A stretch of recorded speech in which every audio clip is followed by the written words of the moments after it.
All right, so hello everybody. My name is Will, and what I want to talk about today is how I personally am 22 years old and I've never been in a relationship. Now, this is something that I think a lot of people give a negative connotation towards. It's almost like you should be ashamed for never being in a relationship. But personally, I think there's a lot of contributing factors to that. But it's not even just that as much as it is like, I wouldn't call it envy, but seeing other people get in these relationships, it almost makes me think like, okay, well, like why? Why don't I feel this innate desire just to be in one, to have someone by my side all the time? And with that being said, of course, I'm, naturally looking for a mate. I obviously want a woman by my side at some point, but at the same time, it's just never seemed to come to me.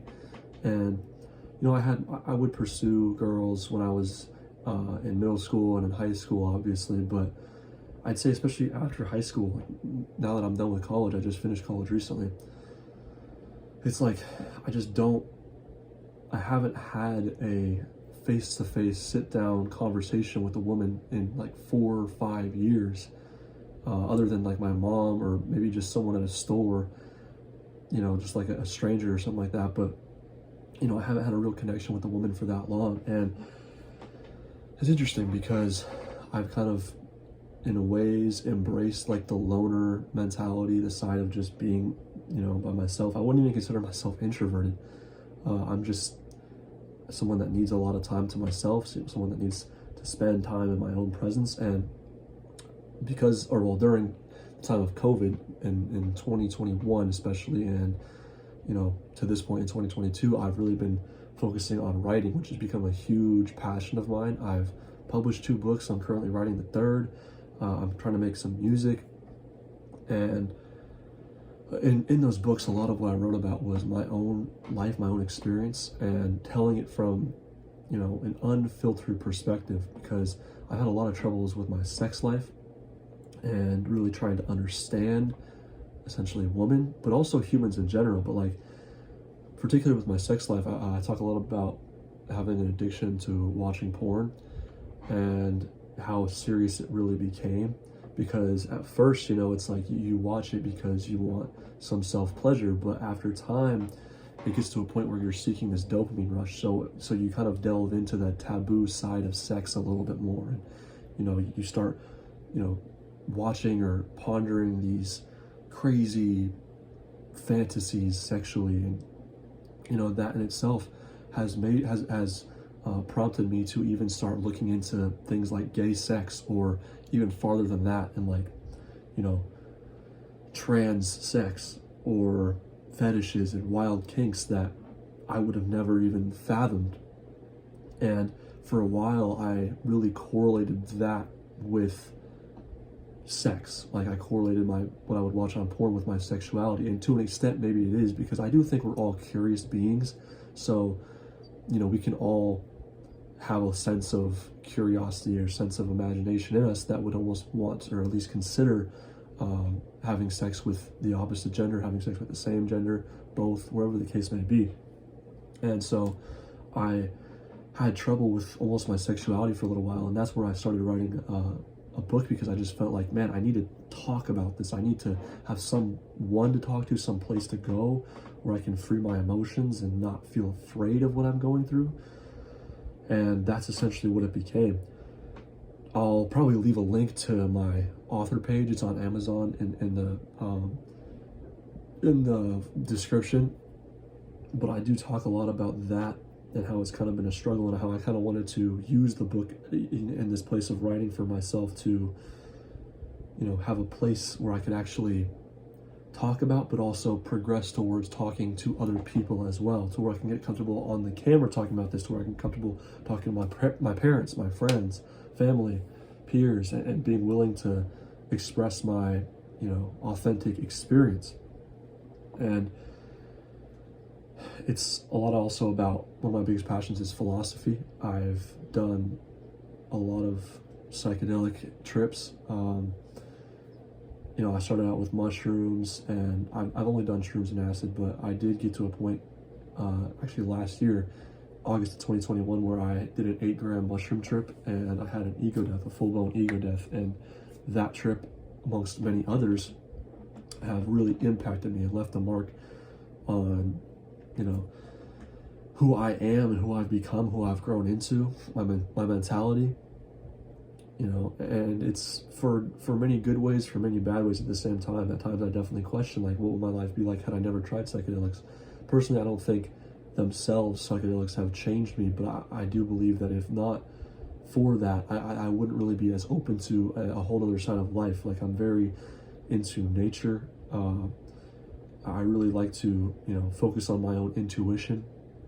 I would say, I don't know if you would call it spirituality, but just existential questioning, I think, is really something that I've delved into.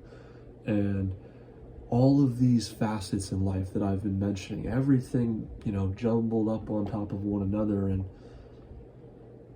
it's like, when it comes to speaking to other people face to face, like in real time, it's not the same. It's like I'm a chameleon. I'm blending in. But, you know, when I am alone, and that's why I wanted to, you know, record a video, because when I am alone, it's like I stand out a lot more. I'm not feeling like I have to be this person or try and act normal, because it's like, if, you know, for example, like if someone asks you, what do you like to do? What are some of your hobbies? Right away, you'll think about, you know, whatever you like to do on a daily basis, whatever you're interested in. But it's almost like, for me, I get this feeling of like, who am I? Like, what do I like to do? You know, and you kind of like come up with something that, for lack of a better way to put it, would be a little bit like accepted, like normal. Like, I'm not trying to sit up here and act like I'm just different. I'm just built different, and that I can't be understood. I hate saying that or claiming that, and that is not my intention. But when it comes to saying things like, oh yeah, I'm into tripping on psychedelics and philosophy and deep existential questioning, and trying to learn more about like my own sexuality and sex life as a whole, it's like, that's a little bit too much, I feel like, for when you're meeting someone new and just getting to know somebody, right? And that's why I've had trouble expressing my true self, I would say, around other people. Like, I try to fit in, comply with what other people believe and what they have to say. And maybe that's why I've had trouble getting into a relationship, like, with anybody. You know, even like friendships. I don't have a whole lot of friends. I do have friends. I do have people that I hang out with sometimes, but it's not a daily thing. It's not something that I can just always go to. And therefore, it's like, then here I am, you know, in my room, making videos or writing or whatever the case may be. But at this age of 22, I'm thinking like, you know, I'm not worried about getting older. I obviously have a subliminal fear of death, but it's not something that I've really always had a big fear of, because it is inevitable. But it's like, you know, I am getting older and older, and those questions start to pop up, like, will I ever meet someone? Is there someone out there that is meant for me? And personally, I would like to, my intention one day would be to fall in love with a woman, you know. But at the same time, I'm not gonna sit up here and say that I need that to complete me. You know, I'm not just in this desperate search to find somebody, right? It's like, if it comes, it will. If it flows into my life, then that's great. But if not, then I'm not going to force it. And I can't just create, I mean, you know, I can do what I please, obviously, but I don't want to create this imaginary fairy tale of love, of what it is, because I think everything is love. Everything is derivative of love, even hate, because hate is a lack of love. It is from a perspective of, you know, desiring love. When we hate something, it's like there's not love there, right? Like, if you hate a person, well, I don't know. There's a lot of ways to look at it. I don't really want to get too far into that, but it's just been a wild ride for me, you know. Like, you know, I'm from a small town, again, like, not a whole lot of people here, but it's kind of like, you have to learn how to get things by yourself. I'm also an only child, and, you know, I like to, like I said, write. I'm trying to get into writing music, particularly like with poetry. That's one of my biggest things as well. And it might sound cringe, but like, I want to get into rap, but not like the, run-of-the-mill typical, I got all these hoes, these bitches type of rap. No, it's like I want to get really like into it, talking about like, there is beauty in the cry, or in the beauty there is a cry, and the suffering is divine, things like that. I don't know, just to give an example, but yeah, my life has definitely been a whirlwind over the last few years, and I just feel like I really want to share it with people, because I do think not only, I'm not saying that like it's just my perspective or my experience that holds as much value as it is just trying to really be a source of light that people can relate to in a way, because I know that everyone has dealt with a lot of these things that I've been through, with being a loner, with sexuality. Everyone has had a thought here or there about their sexuality. Everyone has, and it's so taboo. That's the thing. That's the funny thing about human nature, about civilization, society, about how taboo that subject is. And I'm not saying it shouldn't be.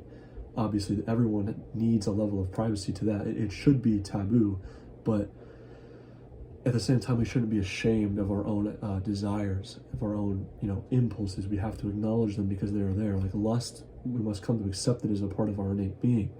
It's just this, it's our deepest nature, so it's hard to, willingly acknowledge all the time, even when it's there, even when it's present, even when these wild thoughts and sexual cravings are brought about, or even not just sexual, like it could be cravings, and any type of craving you get, any type of feeling, inclination, or thought you get.